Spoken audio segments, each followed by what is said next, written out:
Okay, we're going back to 1997 and a film called Boogie Nights. Now, this was directed by Paul Thomas Anderson. It's a really excellent piece of work by him. It is the story of a film producer stroke director in the late days of shooting film, when you used to shoot on film to make a film.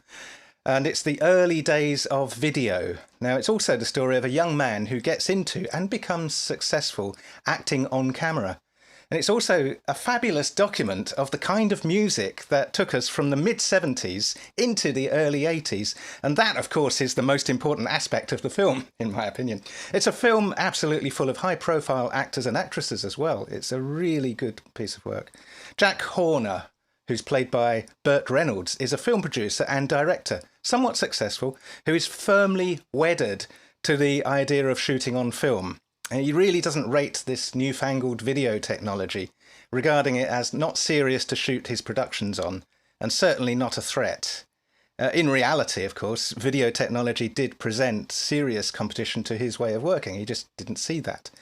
Jack's wife, Amber Waves, is also their lead actress.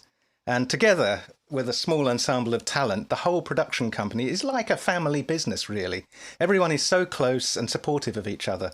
Eddie Adams, who's played by Mark Wahlberg, is also he's a young man who attracts the attention of Jack Horner and soon starts appearing in front of the camera. He gives himself the stage name Dirk Diggler, and his fame only increases from that point on.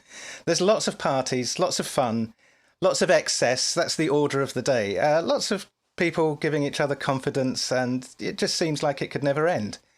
The film takes us from the last year of the 70s into the first year of the 80s via a New Year celebration, including another very, very good tracking shot following assistant director in the film, following the assistant director, Little Bill Thompson, as he calmly goes and fetches a gun and walks through the corridor into another room where his wife and another man are having sex, and he shoots them both and then shoots himself.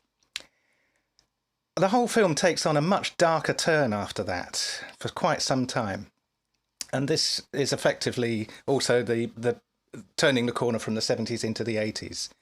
The photography and the composition of this film is truly excellent. Long tracking shots are done very, very well. The music denoting the culture and the atmosphere of the era is not only well chosen, but excellently loud. And disco, rock, soul, it's all excellent.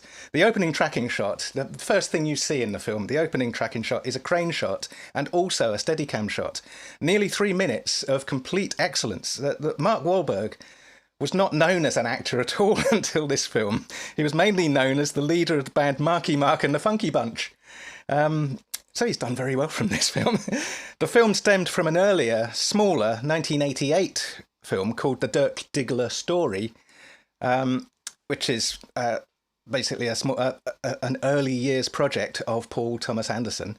And Boogie Nights inherits that story arc and even some of the dialogue, actually. The endings are quite different, though. The film makes subtle references to a lot of other films and their techniques and their shot setups. Sometimes a bit too subtle, perhaps. Sometimes not.